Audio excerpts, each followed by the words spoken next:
On regarde ce qui se passe rapidement du côté des marchés. C'est la rentrée pour les plus jeunes, mais c'est également la rentrée pour nos experts. On est en compagnie de Benoît Rousseau. Bonjour Benoît. Bonjour Fabrice. Trader pour compte propre, fondateur du blog Enlil. On vous avait quitté juste avant la trêve estivale.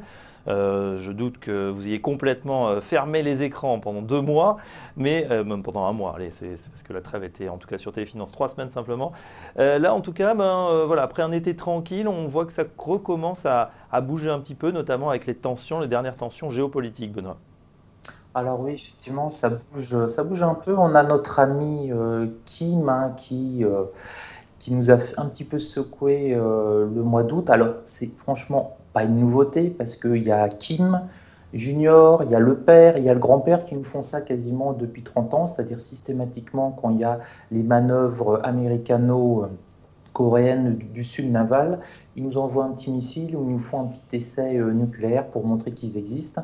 Donc voilà, c'est pas nouveau, c'est quasiment un marronnier. On a une certitude, en tout cas en bourse, à peu près sur l'année, c'est qu'on a un Kim, 1, 2, 3, 4, 5, on ne sait pas combien de générations on va en avoir, qui nous balance un missile ou qui nous fait un petit essai nucléaire systématiquement au mois d'août Mm. pendant les manœuvres américano-coréennes du Sud. Et systématiquement, on a la même chose.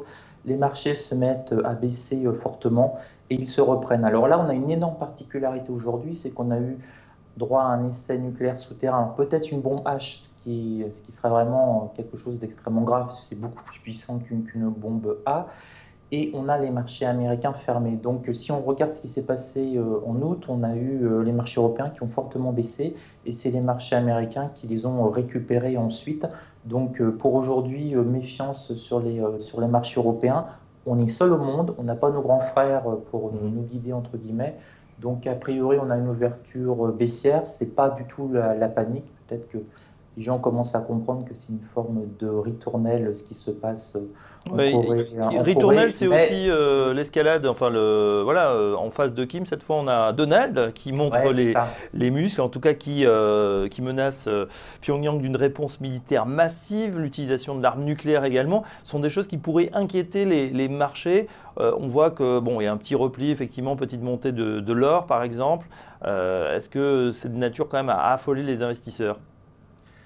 Alors si effectivement on a une réponse musclée de Donald Trump, on risque de baisser très très très fortement, surtout s'il y a une réplique de la Corée du Nord et s'ils ont effectivement plus ou moins une mini-bombe atomique à disposition. Alors c'est la première fois, en tout cas depuis on va dire 20 ans, qu'on a un Kim un petit peu, on va dire extrême, hein. On va pas placer un diagnostic psychanalytique, mais il a quand même fait tuer son frère il y a quelques mois, donc on voit que Mm, c'est quelqu'un qui peut aller très loin. Et en face, on a un président américain qui se la joue peut-être un peu cow-boy. Monsieur Trump, on ne sait pas vraiment s'il va jusqu'au bout de ce qu'il dit ou s'il s'emporte comme ça, et c'est de la communication. Donc s'il y a vraiment une réaction américaine, j'allais dire musclée, là oui, ils sont risque d'avoir de gros problèmes géopolitiques. Et puis c'est quand même quelque chose qui est très particulier parce qu'on a même la Chine qui lâche la Corée du Nord en disant, et je cite quasiment le dirigeant chinois, le dirigeant de Corée du Nord est incontrôlable. Donc voilà, mm. il y a un moment, il faudra certainement agir sur les marchés quand on ne sait pas, peut-être même militairement.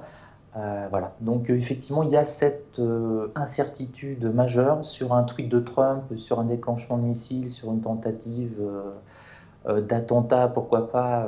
On voit tellement de films sur la CIA du dirigeant coréen du Nord. Mm. Mais en tout cas, ce qui est sûr, c'est que c'est une situation qui est très compliquée. Alors, est-ce que comme chaque année, à partir du mois de septembre, on ferme un petit peu les yeux, on oublie, il a fait son coup de com', et puis on n'en parle plus pendant un an jusqu'au prochain mois d'août.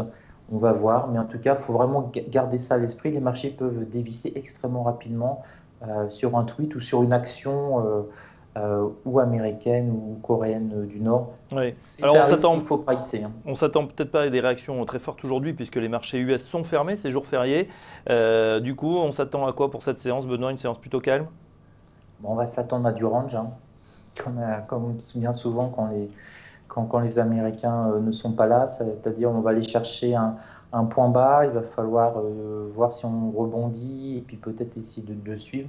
Et puis on risque dans la matinée d'avoir notre point bas en range, notre point haut, et puis on va, entre guillemets, On va faire osciller entre les deux. du billard toute la journée en attendant demain, parce que demain on aura vraiment tout le monde sera rentré et surtout les Américains. Là, on rappelle toujours, hein, mais 60% à peu près des actions et un petit peu plus du volume du CAC 40, ça vient de l'autre côté de l'Atlantique. Mm. Donc quand ils ne sont pas là, les volumes s'écrasent. Et puis on prend rarement nous-mêmes une décision, on n'est pas vraiment, si j'ose dire, autonome.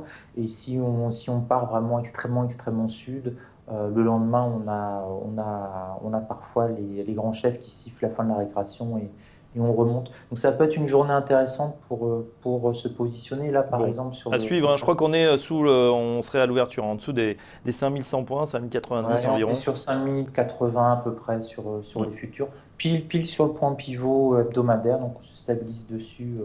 En attendant, on peut descendre encore. Allez, ce serait assez génial sur les 5050. Ce serait un bon point Mm. d'entrée pour demain en tout cas. On verra bien. On verra ça tout à l'heure. On vous rappelle dans Direct Investisseur aux alentours de 10h25, 10h30. Si vous êtes disponible, on fera le point à ce moment-là. Merci Benoît Rousseau, Avec plaisir. trader pour compte propre, fondateur du blog en ligne, de retour sur TV Finance ce matin. Dans un instant, la suite, les valeurs à suivre à 9h à l'ouverture. À tout de suite.